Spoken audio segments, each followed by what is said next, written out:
السلام علیکم ناظرین، اس ایپیسوڈ کے شروعات میں ہم دیکھتے ہیں نذیر کے ٹھکانے میں راکیف سائرہ سے کہتا ہے محترم خلیفہ بیمار ہے تو سائرہ کہتی ہے جی ہاں تو کیا ہوا؟ راکیف کہتا ہے وزیر کہتا ہے کہ اسے زہر دیا گیا ہے تو سائرہ کہتی ہے اس کا مطلب ہے کہ وزیر کے آدمی اچھا کام کر رہے ہیں۔ راکیف کہتا ہے تم نے نذیر سے کہا کہ یہ محترم خلیفہ اعظت سے ملنے کا وقت تھا۔ جواب میں سائرہ کہتی ہے میں نے کہا تھا، خلیفہ نے حکم دیا کہ تمہاری مدد نہ کرو تو مجھے غصہ آ گیا۔ راکیف پوچھتا ہے پھر کیا ہوا؟ سائرہ مزید کہتی ہے کیا آپ نہیں جانتے کہ محل کے دروازے پر محافظ چوکندہ ہوتے ہیں بابا؟ میں اندر جا کر اسے زہر نہیں دے سکتی تھی۔ راکیف کہتا ہے میں نے اسے وعدہ کیا تھا کہ میں کامیاب ہو جاؤں گا۔ سائرہ کہتی ہے اور اب ہم اپنا وعدہ نبھا رہے ہیں بابا، ہم تقریباً منزل کے قریب پہنچ چکے ہیں۔ بابا وہ جو آپ کو لے کر گیا تھا وزیر صلاح الدین کا بھائی بورو، سلطان نور الدین کے ہوتے ہوئے اس نے آپ کو کیسے وہاں سے نکالا اور پھر اس نے آپ کو قتل کیوں نہیں کیا؟ راکیف کہتا ہے کیونکہ میرے پاس بہت اہم معلومات ہے جو وہ جاننا چاہتا ہے، اس لیے میں انہیں باہر شور کی آواز سنائی دیتی ہے، جسے سنتے ہوئے راکیف غصے سے کہتا ہے لعنت ہو ان پر، انہوں نے ہمیں یہاں کیسے ڈھونڈ لیا؟ اگلے لمحے نذیر ایک سپاہی کے ساتھ وہاں آتا ہے اور کہتا ہے جلدی کرو ہمیں فوراً یہاں سے جانا ہوگا۔ سائرہ پوچھتی ہے لڑ گئے وہ باہر کیا؟ تو نذیر کہتا ہے ہاں بالکل۔ سائرہ کہتی ہے اچھا جیسا ہم نے منصوبہ بنایا تھا ویسا ہی ہے نا؟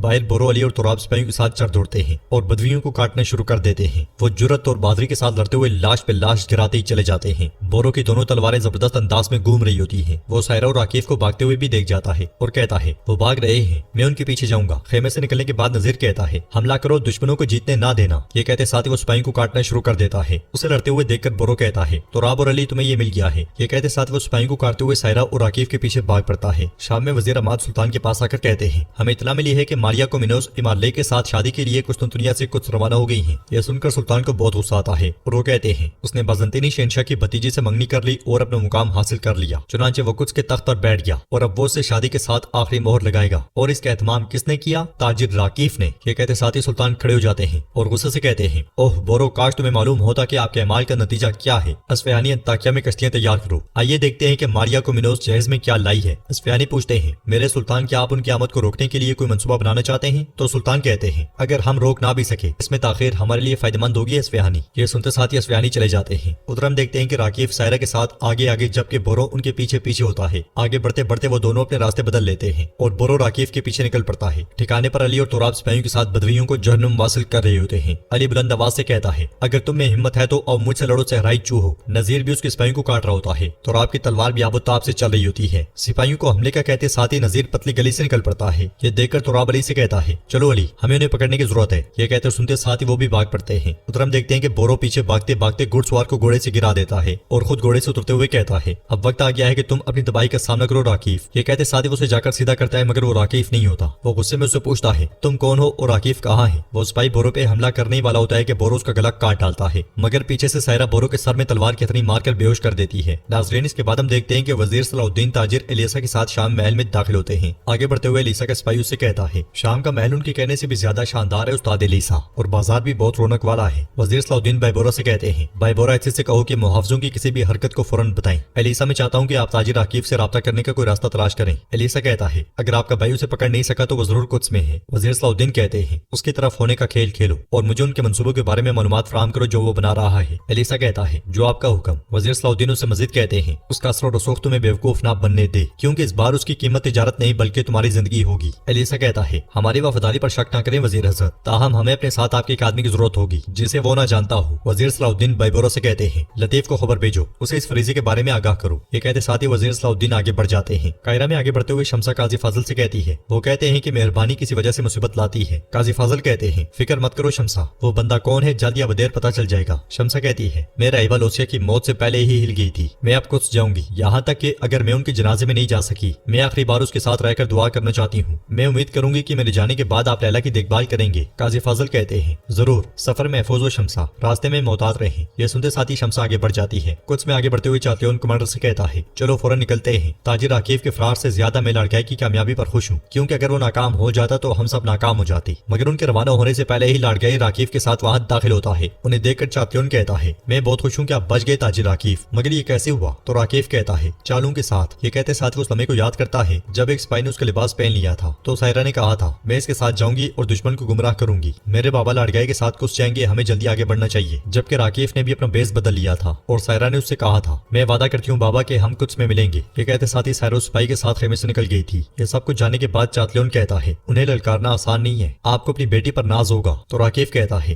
سائرہ نے یہ ساری قربانیاں صرف میرے لیے نہیں بلکہ کچھ کی بادشاہی کے لیے بھی دی ہیں۔ ادھر ہم دیکھتے ہیں کہ بورو کو تلاش کرتے کرتے علی اور تراب اس مقام پہ جا پہنچتے ہیں جہاں پہ بورو نے اس سپاہی کو مارا تھا۔ یہ دیکھتے ساتھ وہ دونوں ایک دم سے اس کے پاس آتے ہیں اور علی کہتا ہے یہ راکیف کے کپڑے ہیں۔ سمجھ گیا، انہوں نے چال چلی ہے۔ تو تراب کہتا ہے راکیف کی جگہ لینے والا تو مر گیا ہے، لیکن ہمارے چچا کہاں ہیں؟ تو علی کہتا ہے یا تو وہ اس لڑکی کے پیچھے گئے ہیں یا قیدی بن گئے ہیں۔ دوسری طرف سائرہ بورو کو باندھ کر آگے بڑھ رہی ہوتی ہے تو بورو کہتا ہے جہاں چاہو مجھے لے جاؤ، جلد یا بدیر میں اس تاجر کو لے جاؤں گا۔ تو سائرہ کہتی ہے میری رائے میں تمہیں پہلے اپنی حالت کو دیکھنا چاہیے اور پھر اس کے بارے میں بات کرنی چاہیے، تم اس کے مطابق کیا کر سکتے ہو۔ بورو پوچھتا ہے بتاؤ ہم کہاں جا رہے ہیں؟ تو سائرہ کہتی ہے تاجر راکیف کے پاس کچھ میں لڑ گئے راکیف کو لے کر ایمارلیک کے پاس آتا ہے۔ راکیف کو دیکھ کر ایمارلیک بہت خوش ہوتا ہے اور کھڑے ہو کر کہتا ہے آپ کو ہمارے درمیان دوبارہ دیکھ کر بہت خوشی ہوئی تاجر راکیف، مجھے امید ہے کہ آپ ٹھیک ہوں گے۔ تو راکیف کہتا ہے میں ٹھیک ہوں۔ صلاح الدین کا بھائی بورو کافی پرجوش نوجوان ہے، وہ ایک چھوٹے سے مقصد کے پیچھے تھا۔ تو ایمارلیک کہتا ہے لڑ گئے مجھے امید ہے کہ آپ نے بورو کو سزا دی ہوگی۔ تو راکیف کہتا ہے وہ بورو نامی لڑکا ایک چھوٹا سا غیر عام شخص ہے، اسے بعد میں دیکھ لیا جائے گا۔ پھر ایمارلیک کہتا ہے میرے پاس آپ کے لیے اچھی خبر ہے، شہزادی کومینینوس شادی کے لیے قسطنطنیہ سے روانہ ہو رہی ہیں، وہ کل ہمارے ساتھ ہوں گی۔ راکیف کہتا ہے شہزادی کی آمد شادی سے کہیں زیادہ خوشائند ہے، لیکن اتنی بڑی خبر پہ اس طرح سے بات نہیں کی جاتی۔ اگر آپ اجازت دیں تو میں نے جو پہلے پہنا ہے اس سے نجات حاصل کر لوں۔ ایمارلیک کی اشارہ کرتے ساتھ ہی راکیف چلا جاتا ہے۔ جنگل میں آگے بڑھتے ہوئے بورو سائرہ سے پوچھتا ہے تمہارا نام کیا ہے؟ کیا مجھے یہ جاننے کا حق نہیں کہ مجھے اغوا کون کر رہا ہے؟ اس کے جواب نہ دینے پر کہتا ہے صحرا کے گلاب میں تم سے پوچھ رہا ہوں۔ سائرہ کہتی ہے کیا میں تمہیں پھولوں کی طرح دکھتی ہوں؟ تو بورو کہتا ہے گلاب کے ساتھ کانٹے تو ہوتے ہیں۔ سائرہ غصے سے کہتی ہے مزید ایک لفظ مت کہنا ورنہ میں تمہارا منہ توڑ دوں گی۔ میرا نام سائرہ ہے۔ یہ سن کر بورو کہتا ہے نام بہت خوبصورت ہے اور میرا نام بورو ہے۔ سائرہ کہتی ہے میں جانتی ہوں، میں اپنے دشمنوں کے نام کبھی نہیں بھولتی۔ بورو کہتا ہے آپ کو معلوم ہونا چاہیے کہ میری قید زیادہ دیر نہیں چلے گی۔ تو سائرہ کہتی ہے میں وہ ہوں جو اس کا فیصلہ کروں گی اور یہ بھی کہ تم سانس لوگے یا نہیں۔ بورو مسلسل مسکراتے ہوئے اسے دیکھ رہا ہوتا ہے۔ شام میں سلطان وزیر صلاح الدین سے کہتے ہیں صلاح الدین کیا تم جانتے ہو کہ گیدڑ اپنا شکار کیسے کھو دیتا ہے؟ جب وہ اکیلا شکار کرتا ہے تب۔ ہمارا شکار بیڑیا ہے، گیدڑ نہیں۔ اکیلے شکار کر کے تمہارے بھائی بورو نے ہمیں دھوکہ دیا، کیوں؟ تو وزیر صلاح الدین کہتے ہیں میرے سلطان بورو نے جو کیا وہ غداری نہیں بلکہ اس کی کم عقلی ہے۔ میں یہاں آپ کو یہ بتانے آیا ہوں کہ میں بہرحال راکیف کو ڈھونڈ کر آپ کے پاس لے آؤں گا۔ ہم جس نقطے پر بھی ہیں ہمیں اس کے لیے ایک منصوبہ ترتیب دینے کی ضرورت ہے۔ مجھے اپنا وعدہ پورا کرنے کے لیے کچھ وقت دیں۔ قاہرہ میں لطیف کاراتگن کے ساتھ قاضی فاضل کو وزیر صلاح الدین کا حکم نامہ لا کر دکھاتا ہے۔ قاضی فاضل خط کھول کر پڑھتے ہیں جس میں لکھا ہوتا ہے ہم ابھی تک راکیف کے پیچھے ہیں۔ خط پڑھنے کے بعد قاضی فاضل لطیف سے کہتے ہیں آپ کو الیسا کا ساتھ دینے کو کہا گیا ہے اور کاراتگن وہ آپ کو شام میں بلا رہے ہیں۔ کاراتگن خوش ہوتے ہوئے کہتا ہے شام میں؟ وہ میرے بغیر کچھ بھی نہیں کر سکتے۔ جانے سے پہلے قاضی فاضل کہتے ہیں کاراتگن جمشید کو اپنے ساتھ لے جانا، وہ کچھ کے راستے کا بیڑیا ہے۔ کاراتگن کہتا ہے بیڑیا؟ کون سا بیڑیا؟ وہ ایک گیدڑ ہے۔ مگر آپ ٹھیک کہتے ہیں، وہ تھوڑا سا لاپرواہ اور بیوقوف ہے لیکن ہمیں اس کی ضرورت ہے، میں اسے لے جاؤں گا۔ یہ کہتے ساتھ وہ لطیف کے ساتھ چلا جاتا ہے۔ تو ناظرین اس کے ساتھ ایپیسوڈ بھی اختتام پذیر ہوتی ہے۔ اگر آپ کو ویڈیو پسند آئی تو ویڈیو کو لائک کر دیں، چینل کو سبسکرائب نہیں کیا ہوا تو سبسکرائب کرنے کے ساتھ ساتھ گھنٹی والے آئیکن کو دبانا مت بھولیں۔ انشاءاللہ ملتے ہیں نیکسٹ ویڈیو میں، تب تک کے لیے رکھیں اپنا اور اپنوں کا بہت زیادہ خیال۔ اللہ نگہبان۔